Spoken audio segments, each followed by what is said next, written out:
At the $8,000 birthday dinner I paid for, my husband raised his glass, but not to me. To the one who got me through this last quarter, he beamed, turning toward his work wife.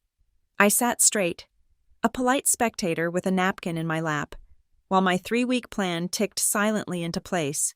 I didn't come here tonight for jealousy. I came for a conclusion, under chandeliers, in a private dining room, and in front of our company's board. My name is Marin Vale. At 34, I am the Director of Strategy for Gray Line North, a logistics tech firm that prides itself on seeing the whole board, not just the next move. The bill for tonight, currently resting in the breast pocket of the maitre d's jacket, has my name on it. The deposit was cleared from my personal account a month ago. Every detail, from the exact shade of the floral arrangements to the vintage of the wine, was my decision. I am the architect of this evening. The air in the Lotus Suite at Privy and Pearl is thick with the scent of money and bergamot. It's an aggressive sort of luxury, the kind designed to make you feel both important and indebted. 16 of us are seated around a single, monolithic table of dark, polished wood that reflects the flickering candles like a still, black lake. The city of Ashbourne glitters through the floor-to-ceiling windows behind my husband, framing him like a king in his castle. And he is the king tonight, Caleb Rourke, my husband of 6 years, the chief financial officer of Gray Line North, is celebrating his 36th birthday. He sits near the head of the table, laughing, his teeth impossibly white against his tanned skin. He thrives in this atmosphere, the low hum of important conversation, the clinking of heavy silverware on porcelain, the deference in the eyes of his subordinates. It's the air he breathes. His suit is custom, the kind of blue that looks black until the light hits it just right. He is the picture of success, the man of the hour. Across from him, positioned just a little too close, is his work wife, Serena Quill, as the head of control. Her job is to be meticulous, to find discrepancies. It's a skill she applies to her life with unnerving precision. Tonight, she wears a slip dress of mist-colored satin that clings to her frame as if it were spun there. Her dark hair is swept up, held in place by pins tipped with real pearls. They catch the light whenever she turns her head, which she does often, always in Caleb's direction. She is a portrait of effortless, professional elegance, a carefully constructed narrative of a woman unburdened by attachments, devoted only to her career. A narrative that makes her proximity to a married CFO seem less like a threat and more like a testament to her dedication. The first 2 courses have passed in a haze of polite inquiries about market projections and quarterly earnings. I have navigated them with the detached precision I bring to my work, nodding, smiling, offering insights on supply chain optimizations while a cold, hard knot sits in my stomach. I watch the small, intimate gestures between Caleb and Serena, the way her hand brushes his arm when she makes a point, the private, shared smile that flashes between them when someone else is speaking. They are small betrayals, insignificant in isolation, but together they form a damning mosaic. Now, the main courses are cleared, and the sommelier has just finished pouring a deep, blood-red Barolo. Caleb stands, tapping his glass with a fork. The sound, sharp and clear, cuts through the murmur of conversation. A hush falls over the Lotus Suite. Every eye turns to him. My eyes turn to him. This is the moment. He holds his wine glass aloft, the dark liquid catching the candlelight. He beams, a perfect, practiced smile that I once thought was reserved for me. I just want to thank you all for being here, he begins, his voice smooth and confident.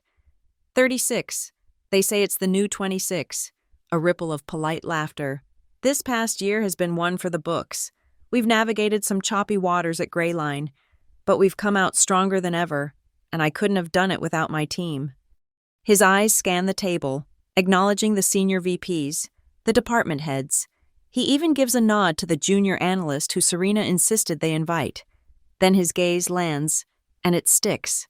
Not on me, his wife, the host of this extravagant affair. It lands on Serena Quill. But there's one person in particular I have to thank, he continues, his voice softening with an unctuous sincerity. He turns his body slightly, angling himself toward her.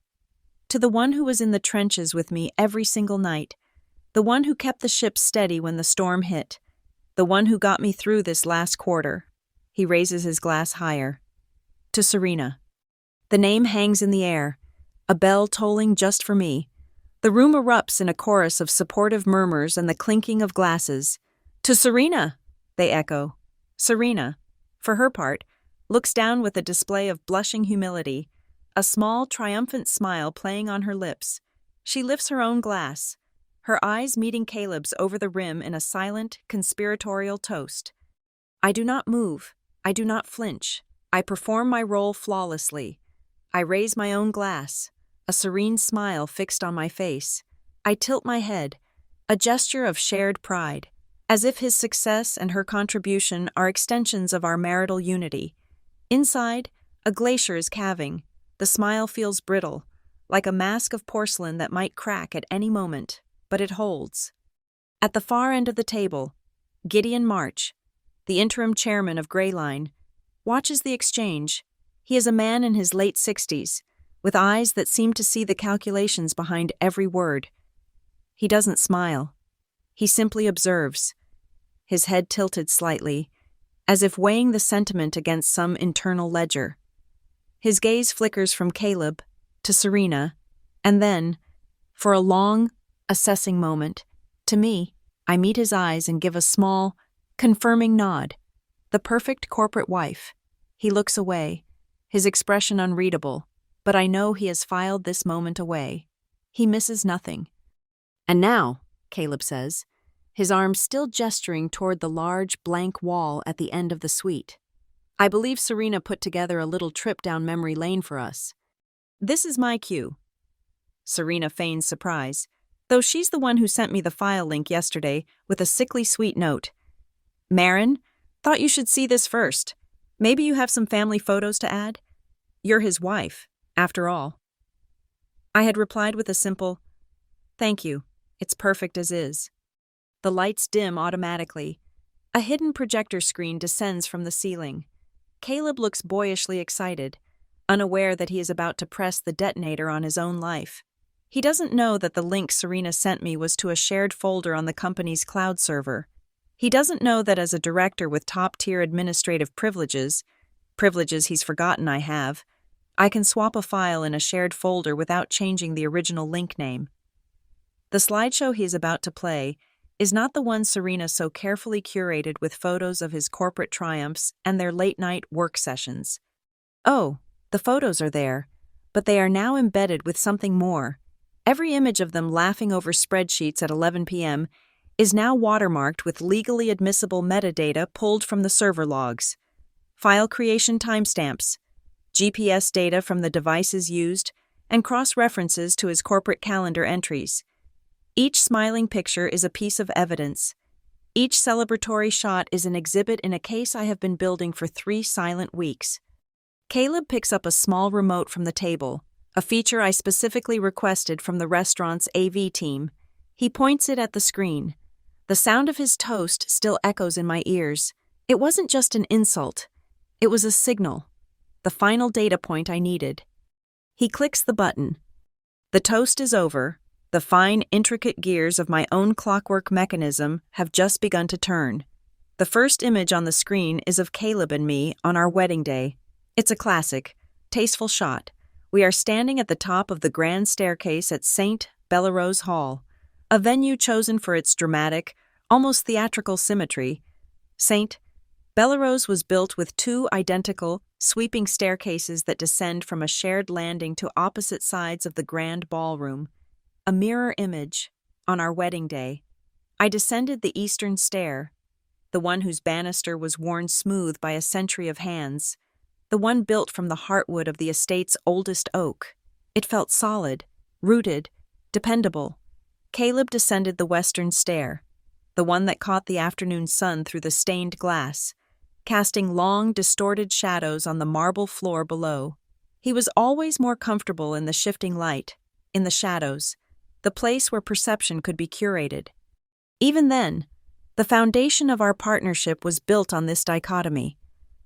Caleb lived for the spotlight, for the toast, for the applause that followed a well-delivered speech. His currency was charisma, mine was data. He saw the grand vision. I built the risk assessment models that made it possible. He loved the public-facing glory of ringing the opening bell. I found satisfaction in the quiet hum of a server room processing the flawless minutes of a board meeting I had orchestrated. He stood in the sun. I made sure the foundations in the shade were sound. For a time, it worked. We were a formidable team, his ambition powered by my strategy. But over the last year, the space between our two staircases became a chasm. It began subtly. The late nights at the office became more frequent, the excuses more polished. It was always closing the quarter, a phrase that carried an almost religious weight, absolving him of any domestic obligation. Then it became cost restructuring, a project he was spearheading with Serena. "She's a killer analyst, Marin," he'd say, tossing his jacket on a chair, the scent of the city and something faintly floral clinging to the wool. "Sees the numbers just like you do." It was meant as a compliment, a way to include me in their professional intimacy, but it felt like a cheap forgery. The real evidence wasn't in the hours he kept, but in the data streams I had access to, a shared project folder, labeled innocuously as Q3 cost analysis, became their digital meeting point. I stumbled upon it during a routine server audit. Inside, among the spreadsheets and projection charts, were document drafts filled with notes. The punctuation began to change first. A formal period at the end of a sentence would be replaced by an ellipsis, a lingering thought left unfinished. A simple query would end with a question mark that felt less like an inquiry and more like an invitation. Then came the emojis, slipped into the comment fields of a budget proposal, a winking face next to a note about synergizing assets after hours, an emoji that has no place in a corporate file, an emoji used only when plausible deniability is no longer the primary objective. I remember the evening I decided to confront the data. If not the man, I brought up the idea of marriage counseling. We were in our kitchen, a space of cold white marble and stainless steel that we'd designed to be efficient, not warm. I made my proposal calmly, framing it as a strategic realignment of our personal partnership. "Caleb," I said, my voice even, "our communication has become asynchronous. I think a third-party mediator could help us reestablish our core objectives." He didn't even look up from his tablet, where he was scrolling through market reports. "Marin, the timing is terrible," he said, a flick of his thumb dismissing my concern. "Let's get through the internal IPO. After that, we'll have all the time in the world." After the IPO, it was his panacea for everything, the magical finish line after which all personal debts would be settled. But I knew better. An IPO wasn't an end. It was a beginning, a new level of scrutiny, of pressure, of performance. He wasn't postponing, he was refusing. And in that refusal, I understood my next move. The strategy to save the marriage was dead. The strategy to protect my assets, corporate and personal, had to begin. That night, I started my collection, silently, methodically. Caleb had long forgotten that when Gray Line North was first acquired, my initial role had been in systems integration. I designed the architecture of our servers. I still held one of 3 top-tier administrative keys, a digital skeleton key that opened every door in our company's virtual kingdom. From a secure terminal in my home office, I initiated a full mirror of Caleb's and Serena's cloud storage accounts to a private, encrypted server of my own. It updated in real time, a constant, silent feed of their collaboration. I didn't have to hack anything. He had left the door wide open, so confident in his performance on the sunlit staircase that he never thought to check the shadows. I archived emails, logged chat transcripts, and cross-referenced their meeting calendars with the GPS data automatically tagged to their company phones. The pattern that emerged was damning. A detailed map of deceit plotted across the expense accounts and meeting rooms of our own company. This party was the culmination of that data collection, a meticulously planned operation. I paid the $8,000 deposit and instructed the venue to bill all subsequent costs to my personal American Express Centurion card. It was a crucial detail. By using my own funds, I ensured this event could never be buried in a corporate expense report under client entertainment or team building. It was a personal gift, from a wife to her husband, clean and indisputable. This removed his ability to claim it was a company function he was merely attending. Tonight, he was here as my guest. Within the multi-page contract for the Lotus Suite, I had the venue's manager add a single, benign-looking clause. Tucked between stipulations about corkage fees and liability for damages was a paragraph granting permission for the event to be recorded from the suite's built-in security cameras. The stated reason was elegantly corporate: for internal review purposes to enhance the Privy and Pearl customer experience for future corporate clients. It was a justification no one, least of all Caleb, would ever question. It was just due diligence, but it turned the entire room into a deposition chamber, with every angle, every glance, every hushed whisper captured on high-definition video. Each detail I arranged was another stitch. The first piece of evidence I found felt like a needle piercing the skin. Sharp, shocking, painful. But as I continued, my movements became practiced, precise. Each archived email, each falsified expense report, each time-stamped GPS location was another small, neat stitch. I was not tearing us apart in a fit of rage. I was methodically suturing the wound he had created, closing it off from the world so that it could no longer bleed me dry. And with the very same thread, with the very same needle, I was sewing shut the mouth of the velvet bag that held all of his secrets, preparing it for the moment it would be turned inside out for all to see. Serena Quill is a 32-year-old case study in curated perfection. Her professional file is immaculate, a testament to a sharp mind and a relentless work ethic. She is a graduate of the Midland Conservatory of Finance, a fictional-sounding institution that nevertheless produces a very real type of graduate, polished, ambitious, and utterly devoid of any discernible personal history that could be leveraged against them. Her ascent at Gray Line North has been nothing short of meteoric. Analyst to senior analyst in 18 months, senior analyst to manager in a year, manager to head of control in just under 2. It's a trajectory that is not just impressive, it is statistically improbable without a powerful sponsor. Her genius lies in her subtlety. Serena is not the kind of woman who engages in loud, theatrical affairs. She would never cause a scene, never send a drunken text, never leave a trace of lipstick on a collar. Her methods are far more insidious, woven into the very fabric of corporate life. She weaponizes professionalism. Her affair isn't conducted in clandestine hotel rooms. It's conducted in plain sight, under the fluorescent lights of the office, sanitized by the language of productivity. She conquers not with seduction, but with access. She is the first one in the office, her car a lone sentinel in the executive parking garage at dawn. She schedules pre-meetings at 6:30 a.m. with Caleb, creating a sanctum of 2 before the rest of the world has even started its commute.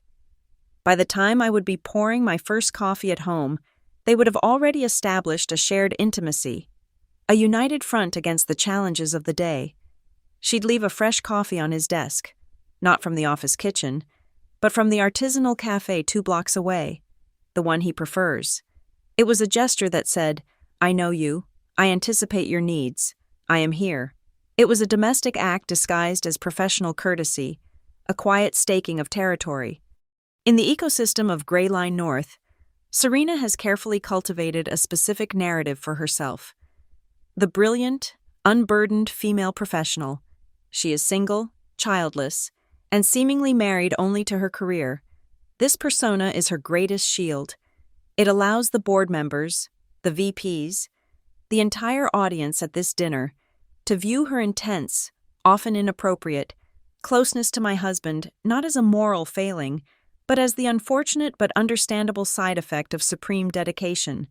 Their late nights are not a betrayal of my marriage. They are a sacrifice for the company's bottom line. Their private jokes and shared glances are not signs of infidelity. They are the shorthand of 2 brilliant minds in perfect sync. This narrative makes their bond admirable, and my potential jealousy would seem petty, unprofessional, and tragically domestic. She has framed the argument so that if I were to object, I would be the one standing in the way of progress. Her email, the one containing the link to the slideshow, was a masterclass in this passive-aggressive strategy. It arrived in my inbox at 10:47 p.m. 2 nights ago. Subject: For Caleb's B-Day. The body of the message was brief, infused with a cloying tone of female solidarity. Marin, it began, as if we were friends. I put together a little something for Caleb's birthday celebration, mostly work stuff, but it felt a little impersonal. I thought you should see it first. As his wife, I'm sure you'll want to add some family photos to round it out. Let me know what you think. The smiley face at the end was the final twist of the knife. It was a declaration of victory. She was presenting me with a chronicle of their partnership, a collection of images of them working, laughing, succeeding together, and asking me to endorse it, to contribute to it, to legitimize it with photos of the very family they were undermining. It was a power move, designed to make me feel like a subordinate in my own marriage, a consultant on the history of my husband's life. I stared at the email on my screen for a full 5 minutes, my fingers resting on the keyboard. The rage was a cold, clean fire inside me. I took a slow, deliberate breath and typed my reply. Thank you, Serena. It's perfect as is. And then I went to work. The link she sent me was to a file within a shared corporate folder. A rookie mistake.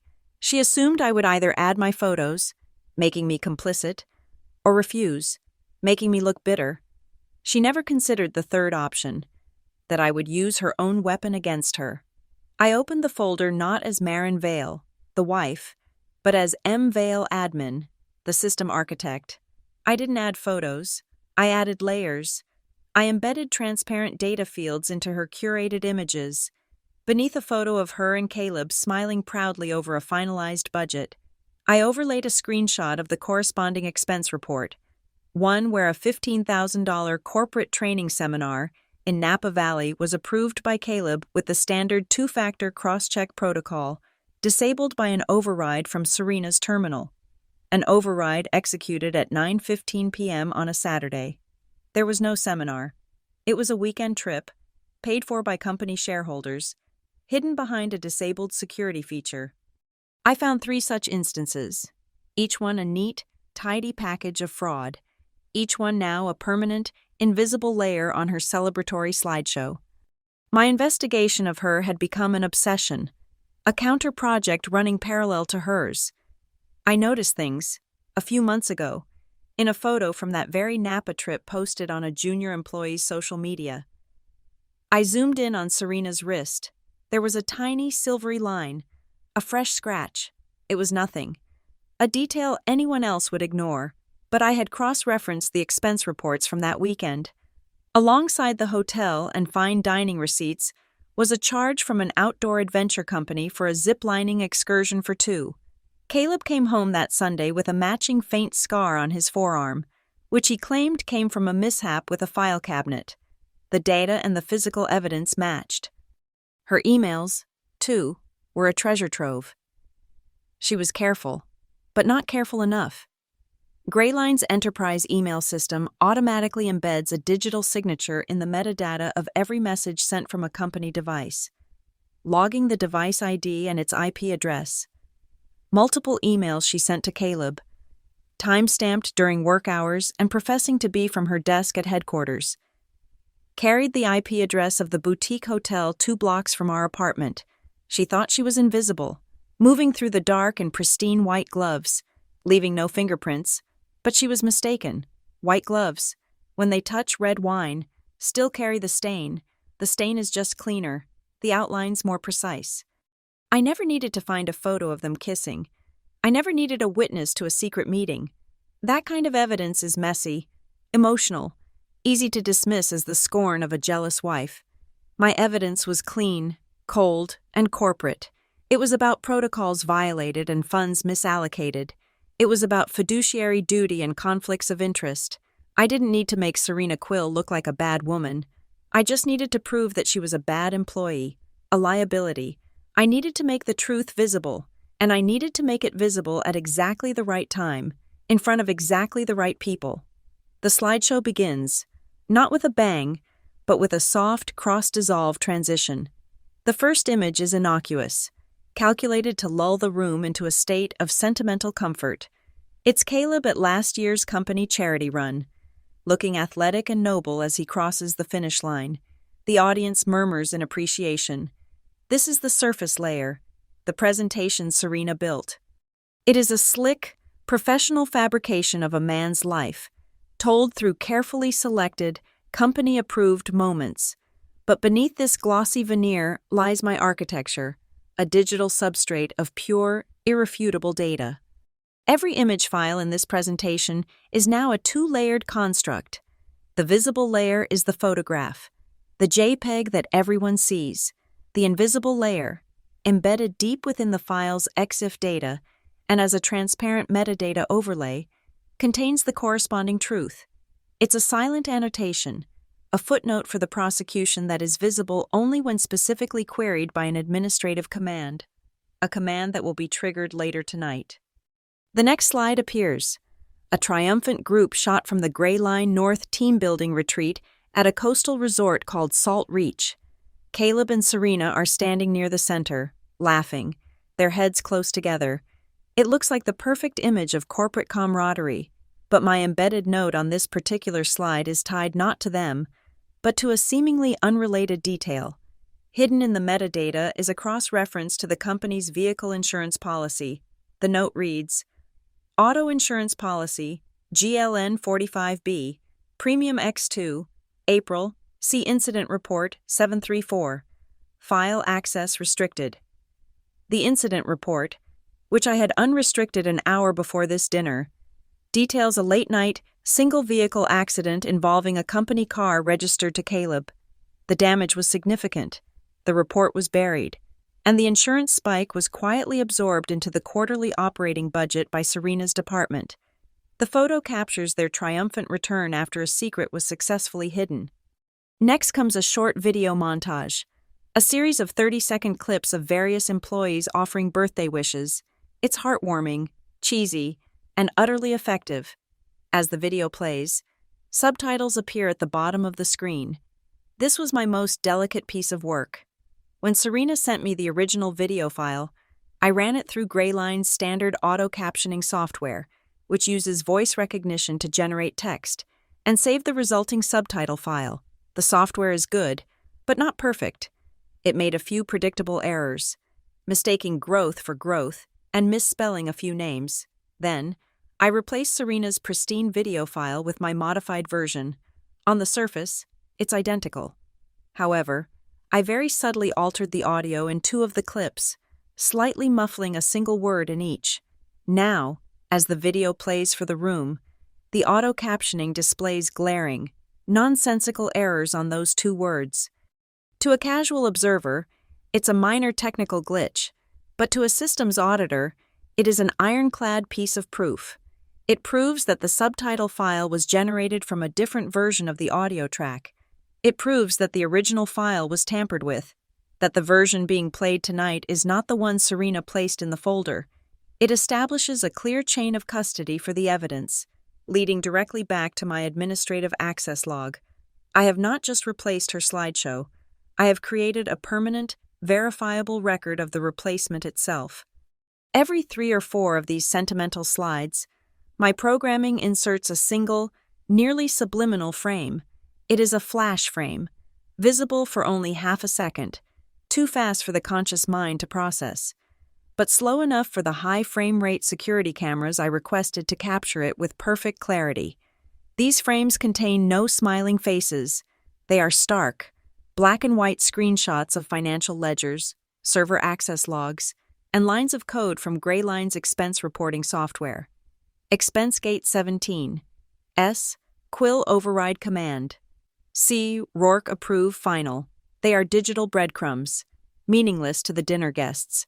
But to a forensic accountant, they are a roadmap to a crime. The slideshow concludes with a final, heroic photo of Caleb at a press conference, and the screen fades to black. The room erupts in applause. Caleb takes a bow, his face flush with pride.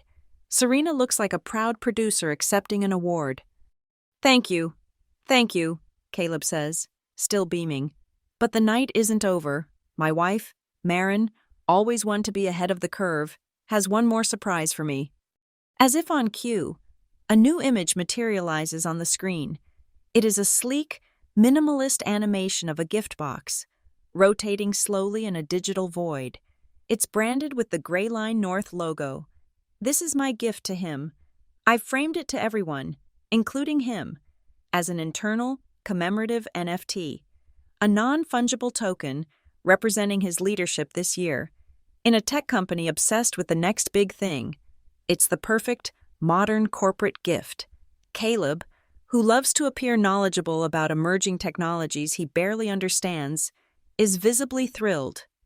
My wife understands technology, he says, puffing out his chest and giving me a condescendingly proud smile across the table.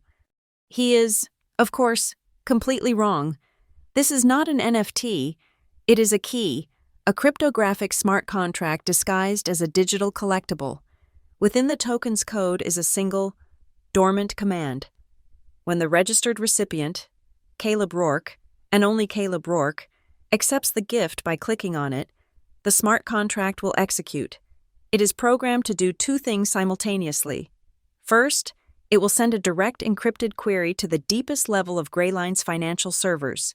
Second, it will activate a public read-only audit mode on the projector system, an interactive feature I had legally cleared through the fine print in my event contract with Privy and Pearl, a clause about interactive audience participation and data display that Caleb, in his haste, would never have bothered to read.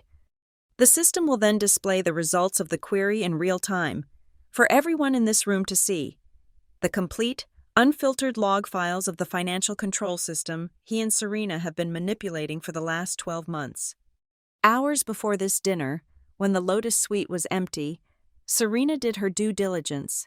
I watched her on the remote camera feed I had access to.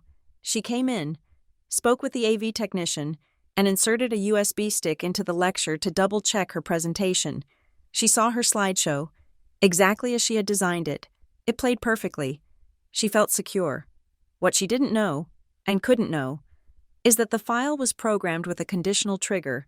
It would only reveal its hidden layers, its metadata, its flash frames, and its final NFT payload when the presentation was initiated by a click from a specific, pre-registered device.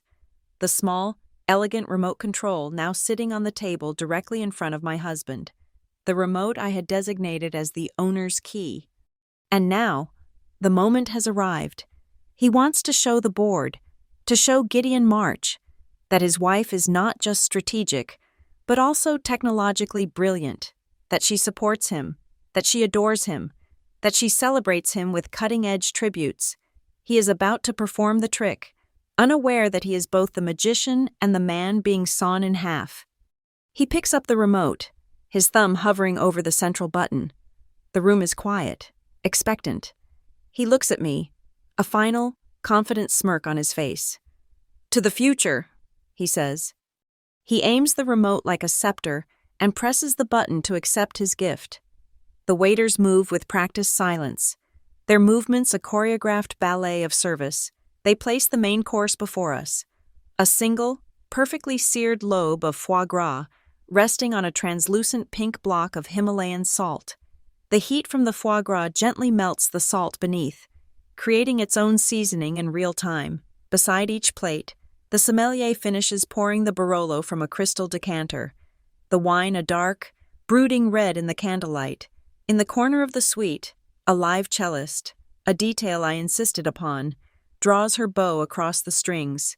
The music is low and melancholic, a sound that feels less like a melody and more like the sharpening of a long, elegant blade. This is the apex of the evening's performance. The room is warm, sated, and impressed.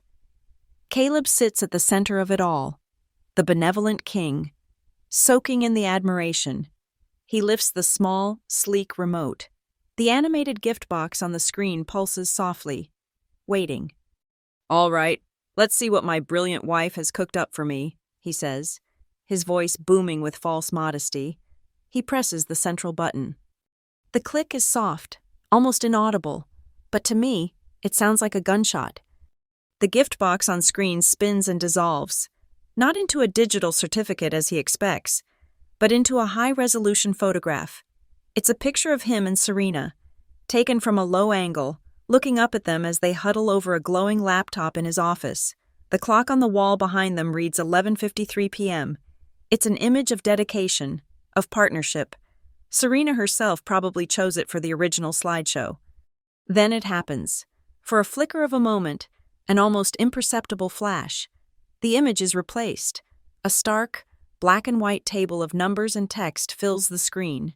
At the top, in a sterile, monospaced font, are the words, Expensegate 17, Q3 P&L discrepancies.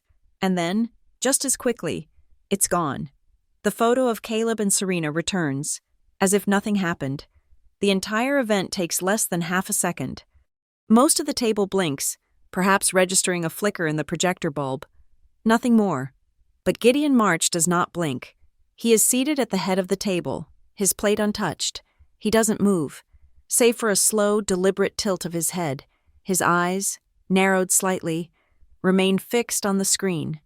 He saw it, or rather, he saw the artifact of it. I had programmed a single, errant pixel in the top right corner to flash bright red for the exact duration of the subliminal frame. A tiny, insignificant dot of light that the human eye would register as an error. A glitch. A glitch that a man like Gideon March, a man who built his career on spotting anomalies in stock tickers, would never ignore. He's seen the tell. A nervous energy ripples from Serena's side of the table. She senses a change in the room's temperature. She overcorrects, her voice too bright, too loud, slicing through the quiet hum. "Oh, Marin, you are just so thoughtful. An NFT and a slideshow. Truly amazing."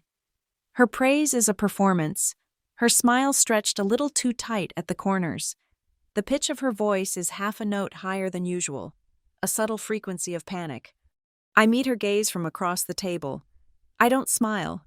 I simply raise my glass of Barolo, the dark liquid swirling. "To transparency," I say, my voice calm and even. The words drop into the center of the room like stones into a still pond. A few people raise their glasses with me, a little confused but willing to play along. Caleb, still the proud husband, gives me a wink. He thinks I'm playing along with his success. He still doesn't understand. He points the remote at the screen again to move past the picture of him and Serena, to get to the main event of his supposed NFT. Another soft click. The screen changes again, this time to the video montage of employees wishing him a happy birthday. The familiar faces of Greyline North's marketing team appear, laughing and offering platitudes. The auto-generated subtitles appear at the bottom, just as I designed. The video is charming. The message is lethal. As the final employee delivers his line, the video fades, but the subtitle track remains for a second longer, and on the last line, where the source file should be cited for internal archiving, the text doesn't read, Caleb B-Day Tribute Final, MP4. Instead, the text, in the same clean white font, reads, Playing from source, Greyline Internal Server 4 Audit Archive Project Napa Final MV Revised, MP4. The line of text is a ghost, a technical detail that should be invisible to the end user, but I made it visible. It's a server path, not just any server path, but one that points to a high-security, restricted access archive. The folder is clearly labeled Audit, and at the end of the file name, the final, damning detail, my own initials, MV Revised. A collective intake of breath. The meaning is not immediately clear to everyone, but the implication is, this is not a birthday video, this is an exhibit. Gideon. March makes his move. He doesn't raise his voice. He doesn't have to. He slowly places his silver knife and fork down on his plate. The clink of metal on porcelain is sharp and deafening in the suddenly tense room. All eyes snap to him. He looks at the AV technician standing by the wall. "Pause the music," he says. The two words are quiet, but they carry the absolute weight of command. The cello stops mid-note, the sound dying with a scratchy sigh. The polite applause that had started to build for the video montage dies instantly. The silence that floods the room is absolute, a physical presence. It is broken by only one sound: the high, frantic whirring of the projector's cooling fan. It sounds like a large insect, caught in a glass jar, beating its wings against the sides of its prison. Then, a quiet click from the other end of the room. The host, his face a perfect mask of impassivity, has swung the heavy oak-paneled door of the Lotus Suite shut. The latch engages with a solid, final thud. The faint sounds of the restaurant, of the city, of the outside world, are completely gone. We are sealed in. The feast is over. The main course is about to be served. The silence in the room is a vacuum, pulling all the air and warmth with it. Gideon March doesn't look at Caleb or Serena. His focus is entirely on the AV technician, a young man in a black polo shirt who is now sweating under the scrutiny of a half-dozen corporate executives. "Son," Gideon says, his voice a low, gravelly calm that is far more terrifying than a shout. "Go back. The image of Mr. Rourke and Ms. Quill in the office. Rewind it and play it back at 1/4 speed." The technician fumbles with his laptop, his fingers clicking nervously on the trackpad. On the large screen, the video montage rewinds in a silent, jerky blur. He finds the spot. The photograph of Caleb and Serena, bathed in the glow of a laptop screen, reappears. "Play," Gideon commands. The technician hits the spacebar. The image holds for a few seconds, and then, the flash. In slow motion, it is no longer a subliminal flicker. It is an intentional act. The photograph dissolves, and for 2 full, agonizing seconds, the black and white ledger hangs in the air before us. The words, "Expense Gate 17, are stark and clear, a heading above columns of figures that are incomprehensible to most, but not to everyone. I watch Caleb's face. I see the flicker of recognition, then the immediate, dawning horror. Expense Gate 17 was not a formal project name. It was their private joke, a moniker I'd found in their chat logs for the slush fund they'd created by rerouting vendor overpayments and unclaimed expense reimbursements. It was a ghost ledger, a digital back alley where they siphoned company money. It was a secret known only to the 2 people who managed it, the chief financial officer and the head of control. And now it was projected 10 feet high in a room with the company's chairman. The image dissolves back to the smiling photo. The technician looks at Gideon, awaiting further instruction. "Hold it there," Gideon says. All eyes turn from the screen to the 2 people at the center of the photograph. Serena is the first to break. Her carefully constructed composure shatters like fine crystal. The color drains from her face, leaving a sickly pale sheen under the suite's expensive lighting. Her hand, which had been resting on the table, darts for her water glass. It trembles so violently that the ice cubes rattle against the sides.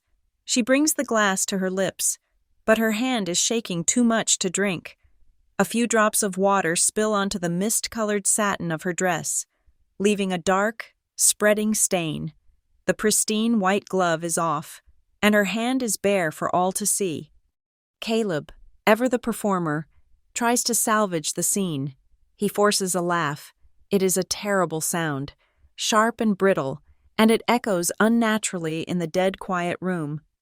"Well, this is embarrassing," he says, trying to project an air of amused confusion. "Looks like Marin's tech gift pulled the wrong file from the server. Honey, you must have linked to a draft folder. We use dummy data like that for stress testing the system all the time."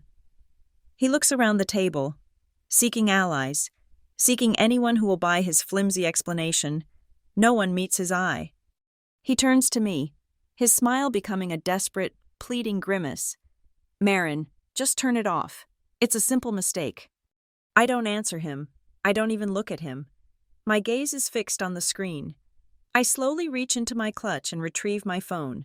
With a few taps, I open the application that holds the cryptographic key to the NFT he just accepted. His public acceptance of the gift was the final authentication I needed. I press a single button on my screen labeled Verify Source Signature. On the projector screen, the photograph of Caleb and Serena vanishes. It is replaced by a string of text that fills the screen, a long cryptographic hash. SJ256, E3B0CO44298FC1C149FBF4C8996FB92, 427A41E46491B93419178of2B855. Beneath it, in plain English, are the file's credentials, pulled directly from Greyline North's primary server logs in a query that took less than a millisecond to execute. File: Project Napa Final, MV Revised. Source Server: Greyline Internal Server 4, Creation Timestamp: 2247-18-10-12-225, last modified by M. Vale, admin, original hash match, failed. Original file creators: S. Quill, C. Rourke. The information is dense, technical, and absolutely damning. It shows that I modified a file, yes, but it also shows that the original, unmodified file, the one whose hash signature no longer matches, was created and co-authored by two user accounts, Serena Quill and Caleb Rourke. It is a digital fingerprint that places them both at the scene of the crime. The smiling photograph and the secret ledger are not two separate files accidentally mixed up. They are one and the same. The room is silent. The board members, men and women who deal in risk and data every day, understand exactly what they are looking at. They are looking at irrefutable, audited proof of a conspiracy. Gideon March finally turns his head, his gaze moving from the screen, past Caleb, past Serena, and settling on me. His eyes are cold, analytical. He is no longer looking at the CFO's wife. He is looking at a strategist who has just executed a flawless corporate takeover in the middle of a birthday party. He doesn't ask about the data on the screen. The data speaks for itself. He asks the only question that matters now. Ms. Vale, he says, his voice devoid of any emotion. How long have you known about this? I turn my head and meet his gaze, the knot of tension I've been holding in my chest for months, for this entire evening, finally begins to loosen. I think of the late nights I spent alone, the lies, the gaslighting, the quiet, soul-crushing humiliation of it all. I think of him raising that glass, his toast a public declaration of my irrelevance, and I deliver my answer, my voice perfectly level, each word weighed and measured. Since I had to pay $8,000 for a toast to the wrong person, the line lands in the silent room with the force of a physical blow. There is no confusion now. Every person at the table understands. This was never about a file mix-up. It wasn't a technical error. It was a reckoning. The corporate malfeasance and the personal betrayal were one and the same, inextricably linked on a single, devastating invoice. No one laughs. No one even dares to breathe.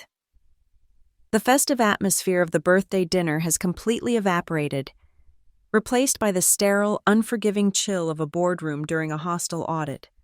And for the first time in a very long time, I take a full, deep breath. There are things I could have shown them. I have a folder on my encrypted server labeled Personal.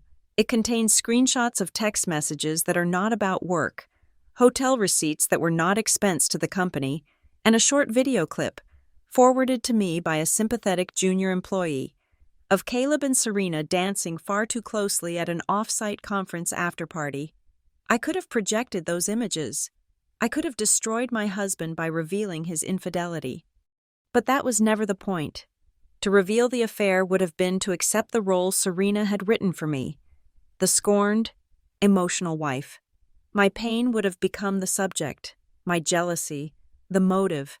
I would have been turning a corporate crime into a domestic dispute, and in doing so, I would have lost. The board would have felt awkward, embarrassed. They would have seen it as a private matter spilling messily into the professional sphere. They would have sent Caleb and Serena to HR, mandated sensitivity training, and quietly transferred one of them to another department in a few months. The system would have protected itself. So I chose a different path. I did not show them a single piece of personal evidence. I showed them bad process. I showed them overridden security protocols, falsified digital signatures, and opaque streams of company money flowing into a ghost account. I had a choice between two battlefields, and I chose the one where I was the undisputed expert. I chose the one where my evidence was not my tears, but their keystrokes. I let the image of the server log hang on the screen for a moment longer before speaking into the silence. My voice is quiet, but it carries to every corner of the soundproofed room. Marriages can fail in silence, I say, looking at no one in particular, but feeling the weight of every gaze. The books cannot. That is when Caleb finally breaks. The shock has worn off, replaced by a hot, desperate anger. He is no longer the charming host. He is a cornered animal. He pushes his chair back slightly and glares at me, his voice a harsh, serrated whisper that cuts across the table. "Marin, what in God's name are you doing?" I turn to face my husband, the man I stood with at the top of a grand staircase, the man whose life I had helped build, and whose secrets I was now methodically dismantling. "I'm protecting my company," I reply, my voice as cold and hard as the marble floors of St. Bellerose Hall. "And what's left of yours?" From the other side of the table, Serena makes a fatal error. She speaks. Her voice is shaky, a pathetic attempt to reassert the professional authority she has just lost. "This is a misunderstanding," she stammers, looking at Gideon. It wasn't embezzlement. It was just creative accounting, a way to optimize performance targets without impacting the official P&L. It's a strategy." A visible wince passes through the vice president of operations. The head of control has just, in front of the entire senior leadership, admitted to running a secret off-book accounting system and called it a strategy. It is the single most damning confession a person in her position could possibly make. She has not only confirmed the data on the screen, she has confirmed her intent. But I am not finished. I have one final layer to peel back. "Speaking of strategy, Gideon," I say, turning my attention back to the chairman, "there's one last detail I believe the board should be aware of. It pertains to a potential conflict of interest." I tap my phone again. The server log on the screen is replaced by a new document, a PDF of a newly executed service contract between Greyline North and Privy and Pearl Restaurants, Inc., the restaurant we are currently sitting in.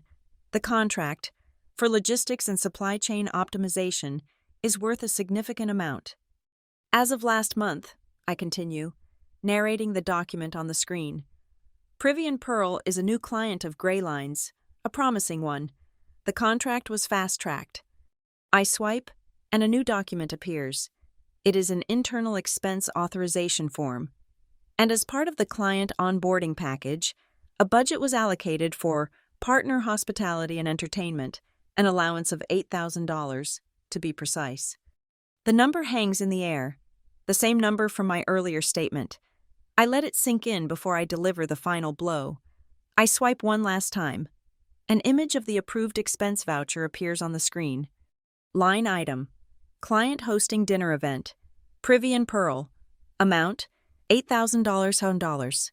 Status: approved. Approving officer: C. Rourke. "I paid for this entire evening on my personal credit card," I state, my voice cutting through the suffocating tension. "My name is on the reservation. The deposit came from my private bank account, so I have to ask." I pan my gaze from Caleb to Serena, and then to the rest of the board. Why does an identical charge for this exact event already exist in Greyline's accounts payable system, filed under client entertainment and approved last week by my husband? Checkmate. The air in the room changes. It is a physical transformation. The evening is no longer a birthday party that has gone terribly wrong. It is now a formal documented board meeting that has been convened under false pretenses, the half-eaten foie gras, The expensive wine, the flickering candles. They are no longer decorations for a celebration. They are exhibits in a hearing. The quiet conversations from earlier are now potential testimony. Every person in this room is now a witness. Gideon March gives a single, almost imperceptible nod toward the main door of the suite. It is the only signal he needs to give. The heavy door swings open, but it is not a waiter. Two figures step inside, a man and a woman, both dressed in severe, dark business suits. They are familiar faces from Greyline's top floor. David Chen, our general counsel, and Maria Flores, the head of our internal legal compliance team. They are not smiling. They carry thin leather portfolios, and their eyes sweep the room with a practiced, predatory calm. Their presence is the final confirmation. They weren't called here in a panic. They were waiting. My invitation to them, sent 3 days ago, had requested their presence in the adjacent suite for a matter of urgent event compliance and potential shareholder risk. Caleb sees them. He looks from their stone-cold faces to mine, and in his eyes, I finally see it. Not just anger, not just confusion, but the cold, hollow light of absolute understanding. He finally realizes that he has fundamentally misread the entire situation. He thought he was on a stage, the star of a domestic drama. He thought this was about his wife's jealousy. He finally understands that this was never a stage. It was an operating table, and the surgery had already begun. The arrival of Arthur Vance and Maria Flores from the legal department is a paradigm shift. They are not here to celebrate. They are here to contain, to control, to sanitize. The atmosphere, already thick with tension, solidifies into something crystalline and sharp. People who were laughing an hour ago now hold their breath, their hands frozen on their wine glasses. Gideon doesn't stand. He orchestrates the room from his seat at the head of the table, his authority absolute. He gestures with 2 fingers toward the door of a small, private anteroom connected to the suite. "Mr. Vance," he says, his voice cutting through the silence like a scalpel. "Please escort Mr. Rourke to the adjoining room. Ms. Flores, you will accompany Ms. Quill." He pauses, his eyes sweeping over the 2 of them, no longer the birthday boy and his star employee, but subjects of a hostile inquiry. "I believe a temporary work separation is in order while we clarify the initial findings." Work separation. It's a beautiful, sterile piece of corporate jargon, not an accusation, not a suspension, but a quarantine.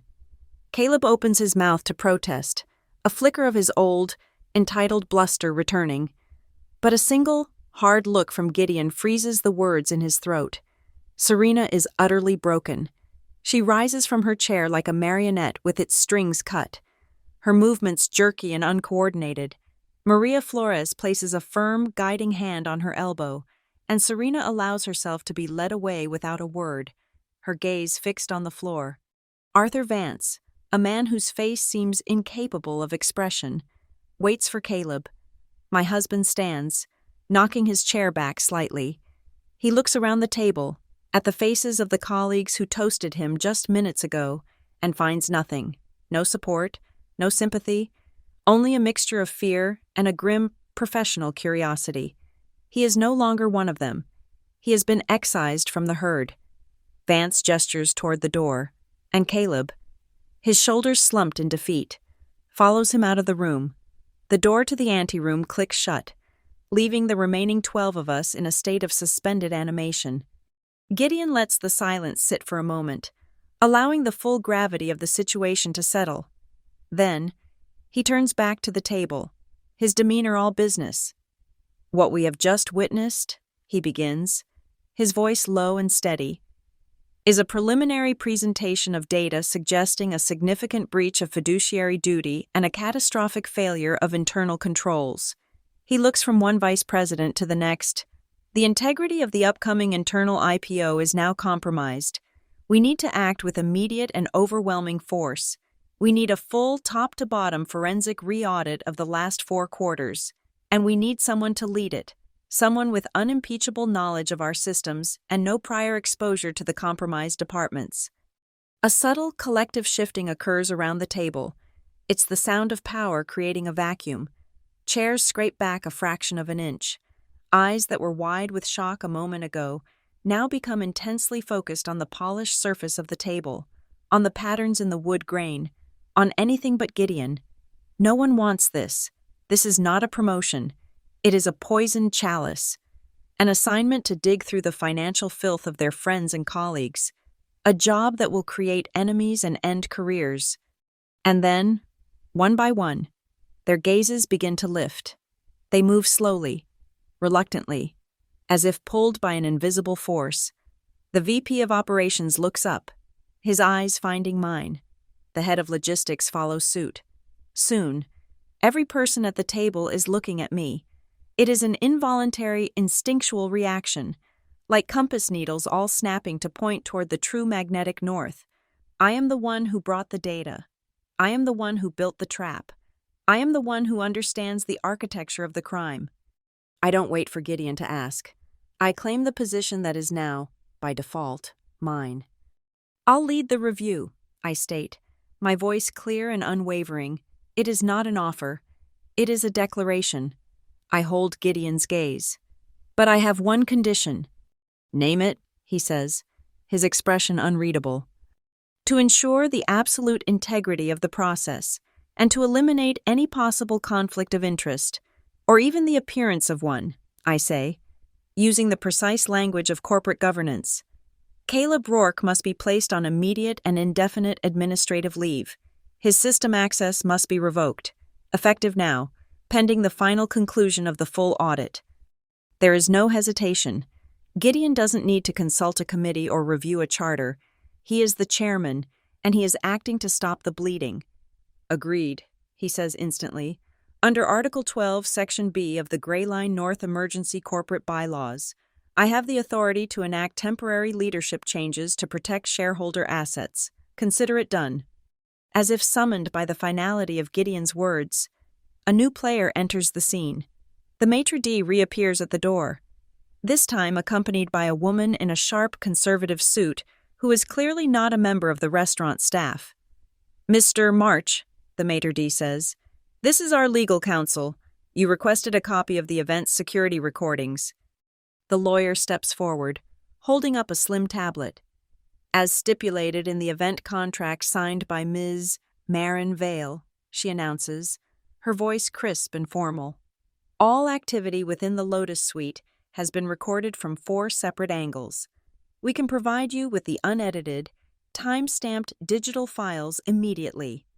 A quiet gasp comes from someone down the table. I had created not one, but 3 distinct, interlocking forms of proof, a 3-pronged anchor of evidence that could never be dislodged. First, the server logs and the cryptographic hash, the irrefutable digital truth. Second, the doctored video subtitles, the undeniable proof of intent and manipulation. And now, this, the multi-angle, high-definition video evidence, the objective, visual record of the entire evening, from the celebratory toast to the panicked spill of water to the exact reactions of every person in this room when the truth was revealed. Just then, the door to the anteroom opens again. Arthur Vance steps out, followed by Caleb. They are clearly on their way out of the suite entirely. Caleb stops short when he sees me. He sees me sitting there, the entire room's attention focused on me, the quiet hum of my authority already filling the space he once dominated. He looks at my face, and for the first time, the anger in his eyes is mixed with a profound and bewildering confusion. He is a chess player who, after making what he thought was a winning move, suddenly finds himself looking at a completely different board, playing a game whose rules he no longer understands. It is all there in his eyes, the fury of betrayal, the humiliation of being so publicly outmaneuvered, and the terrifying realization that it is already, irrevocably, too late. I meet his gaze and hold it. I feel nothing. No triumph, no pity, no lingering affection, just the cold, quiet satisfaction of a complex equation that has finally been solved. I wait until he has been escorted out of the suite and the main door has once again clicked shut. Then, I make my final move. In the ringing silence, I stand up. My chair makes a soft, scraping sound on the polished wooden floor. I don't take Caleb's empty seat. Instead, I pick up my chair, lift it, and place it deliberately at the midpoint of the long table, directly opposite Gideon, the position of a co-chair, an equal, a new center of gravity. The move is symbolic, and everyone understands it. The remaining executives, without a word, subtly shift their own chairs, angling themselves toward me. The entire dynamic of the room has been re-engineered in a single, silent gesture. The game had not just changed. The entire court had been rebuilt around a new player. The transition from chaos to process is swift and merciless. Maria Flores returns from the anteroom alone. She places a single sheet of paper and a pen on the table in front of Serena's empty chair. A moment later, Serena is escorted back to her seat by Arthur Vance. She doesn't look at anyone. Her eyes are fixed on the document as if it were her only point of reference in a world that has tilted off its axis. The document is an agreement to cooperate with internal investigation. It is not a confession of guilt. It is a procedural handcuff. By signing, she agrees to be questioned, to surrender company property, and most importantly, to refrain from discussing the matter with anyone without legal counsel present. In exchange for this silence, the company will not immediately terminate her for cause, preserving her right to a lawyer. It is a standard corporate life raft, offered to a drowning employee. She reads it, her shoulders shaking with a silent tremor. She picks up the pen, her knuckles white. Her signature, usually a confident, stylish loop, is a jagged, barely legible scratch. She signs away her voice, her alliances, her narrative. It is the first signature of the new regime, a signature made of silence. From the other anteroom, Caleb's voice can be heard, low and urgent. He is trying to explain. It is what he does best. He is a storyteller, a weaver of narratives that charm and persuade. But his words can find no purchase against the cold, flat surface of corporate law. Gideon glances toward the closed door, his expression one of profound disappointment. His words have no value here, he says to the table at large. A final eulogy for Caleb's brand of charisma. Only his digital signature has weight, and it has already testified against him. He looks at Vance, who has re-entered the room. Inform Mr. Rourke that any statement he wishes to make must be submitted in writing, through his legal counsel, to the audit committee by morning. Caleb's primary weapon, his voice, has been officially decommissioned. While they are being processed like assets in a corporate liquidation, I am already at work. Maria Flores places a company-issued tablet in front of me, its screen glowing with the administrative dashboard I know so well. My temporary authority has already been granted. My fingers move with swift, certain precision. First, I access the master scheduling system. I formally initiate a Level 1 forensic audit of the finance and control divisions. Retroactive 24 months. The action sends automated, high-priority alerts to our external auditing firm and locks down all relevant financial records. It is an irreversible command, the digital equivalent of pulling a fire alarm that floods the entire system with foam. Next, I navigate to the server architecture. I find the subdirectory they had codenamed ExpenseGate 17. It is still open, a wound in the system. With a series of commands, I quarantine the entire server partition, severing all network connections and encrypting it under a new, singular authority key, mine. The final command executes. On the screen, a small icon of a padlock clicks shut. It is a quiet, simple animation, but it feels momentous. I have just sealed the vault. I have pressed my own seal into the hot wax of their digital conspiracy, and only I now hold the key. It is at this precise moment of quiet, digital finality that the waiters, oblivious to the corporate coup that has just taken place, glide back into the room. They move in perfect sync, each carrying a single, magnificent dessert, a chocolate soufflé, risen high and proud above its white ramekin, dusted with powdered sugar. The soufflés are perfect, impossibly light, a triumph of culinary engineering, and they are utterly, obscenely out of place. They are placed before each of us. No one moves. No one picks up a spoon.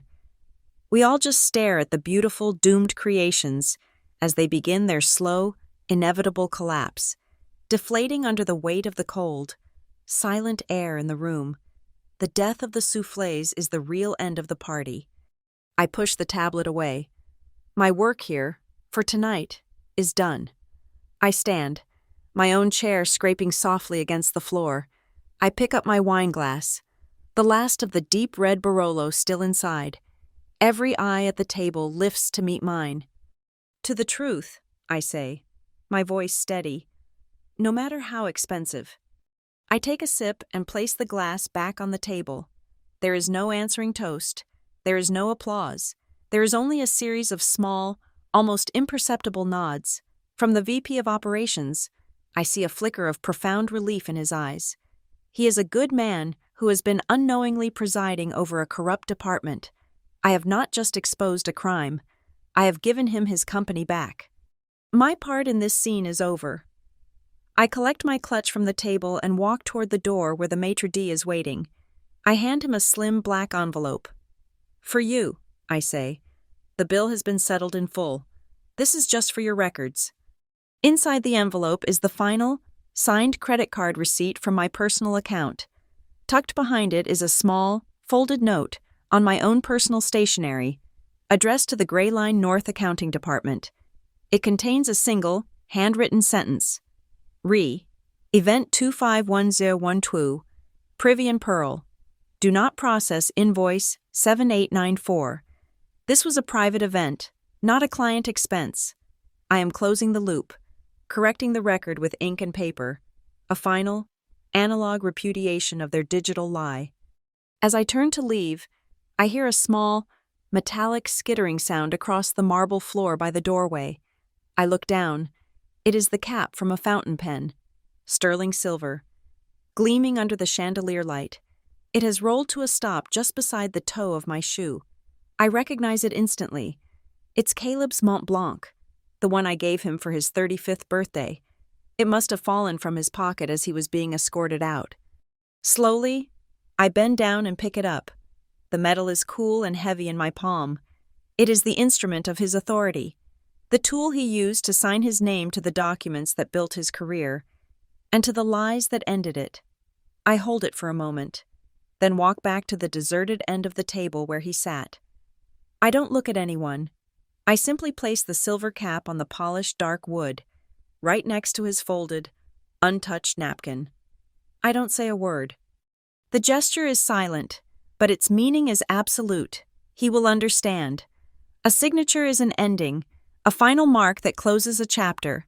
Placing his pen cap there, in his empty seat, is a promise. It is the unspoken statement that the final signature of our marriage, the one on the divorce papers, will be mine. I will be the one to decide the time, the place, and the terms. I will be the one to press the nib to the paper and end it. But not tonight. Tonight, I have a company to run. I step out of the Lotus Suite and into the grand hallway of Privy and Pearl. The change in atmosphere is immediate and physical. The air out here is cooler, lighter, free of the dense, suffocating tension that had filled the dining room. My heels make a sharp, distinct clicking sound on the polished black marble, an assertive rhythm in the quiet space. Above me, a massive crystal chandelier refracts the light into 1,000 tiny, brilliant diamonds scattered across the floor. They shimmer and dance with my movement, like the beautiful, shattered remnants of a life that no longer exists. I walk through them, leaving them behind. My body feels strangely light, as if I have just set down a weight I have been carrying for years. I stop for a moment, resting my hand on a cool, marble-topped console table. My posture is straight, my shoulders back. For the past year, I have been unconsciously hunching, trying to make myself smaller, to avoid the impact of the next inevitable blow. Now, I stand tall. My clutch buzzes softly in my hand. The vibration is a quiet, private signal in the grand, public space. I pull out my phone. The screen is bright in the dim hallway. A single, stark notification is displayed on the lock screen. It is from the Gray Line North Administrative System, an automated message triggered by the command I gave just moments ago. Temporary authority granted. Role, Acting Head of Internal Audit. User, mvale admin. There is no congratulations, no fanfare, just a clinical statement of fact, a transfer of power, executed by an algorithm, confirmed in a string of pixels. It is the most beautiful sentence I have read in a very long time. I swipe the notification away, the action feeling as final and satisfying as closing a lid on a box. I take a breath. It is the first truly deep, unimpeded breath I have taken in what feels like an eternity. It fills my lungs completely, a clean, cool intake of air that feels like pure oxygen, the soft black fabric of my dress. A simple, elegant sheath I chose for its understated authority, stirs with the movement. It ripples around my legs. A small, dark flag being planted firmly in newly conquered territory. This is my ground now. I glance back at the heavy oak doors of the Lotus Suite. They are closed. There is no sound from within. I picture the scene inside. The cold, collapsed soufflés, the stunned faces of the board members, the quiet, methodical questioning of the legal team. Inside that room, the past is being dissected, cataloged, and archived. Inside that room are the lawyers, the ledgers, and the two people who must now answer for every keystroke, every transaction, every lie. They are trapped in the machine I built for them. That is their world now. It is no longer mine. I turn away and begin walking toward the main lobby. As I walk, I type a single, short message to Caleb. My thumbs are steady, my movements precise. There is no anger in the gesture, no trembling rage. There is only the calm, dispassionate finality of closing out an account. You can keep the toast for Serena. The check is on me. I press send. I don't wait to see if he reads it. The message is not the start of a conversation. It is a period at the end of a very long, very painful sentence. My revenge was never going to be a screaming match in our cold, white kitchen. It was not going to be a dramatic confrontation filled with tears and accusations. My revenge was a business transaction. It began on an invoice, and it has concluded here, tonight, witnessed and validated by the clean, cold, irrefutable language of data. I did not attack his heart. I dismantled his empire. It was a more elegant, and far more permanent, form of destruction. At the front reception desk, the maitre d' is waiting for me. He holds a tablet, his expression a perfect mask of professional discretion. He saw the lawyers enter. He knows something has happened, but his training ensures he will never acknowledge it. Ms. Vale, he says with a slight bow, our legal counsel has prepared the files for you. He hands me the tablet. On the screen is a digital release form. I am signing to take receipt of the complete, unedited security footage of my event, my evidence. I take the stylus and sign my name on the line. My signature is smooth and fluid, a confident stroke of the pen, so unlike the one I imagined Serena made just moments ago. I accept the transfer of the encrypted files to my personal cloud storage. The process takes less than 10 seconds. I hand the tablet back. Thank you for your discretion, I say. Of course, madam, he replies. We trust the evening was to your satisfaction. I almost smile. It was exactly what I paid for. I place my phone back in my clutch, the digital copy of the evening's events now securely in my possession. As I do, the restaurant's sound system, which had been silent, comes back to life. A soft, ambient jazz melody begins to play, the gentle notes of a piano and a stand-up bass filling the air. The transition is seamless. The machine of polite society is restarting itself. The brief, violent disruption in the Lotus Suite is over, and the placid, expensive hum of the restaurant resumes as if nothing ever happened. It is the perfect metaphor. My war was a silent one, fought and won in a soundproofed room, leaving the rest of the world completely undisturbed. I walk past the bar, where couples are laughing and drinking cocktails, their faces bathed in a warm, golden light. I move toward the large glass doors that lead out into the cool, ash-born night. I do not look back. There is nothing behind me for me anymore. The past has been audited, accounted for, and sealed away. The future is an unwritten ledger, and for the first time, I am the only one holding the pen. A valet in a smart uniform holds the door open for me. I step out into the crisp autumn air. I don't need him to call me a car. I prefer to walk. I pause on the top step, looking out at the city lights. The maitre d' hurries out after me, a look of slight panic on his face. "Madam," he says, his voice hushed. "You forgot. The check." I turn to him, my face calm in the cool city night. I give him a small, serene smile. "Of course," I say. "Silly of me." I turn back and walk to the reception desk.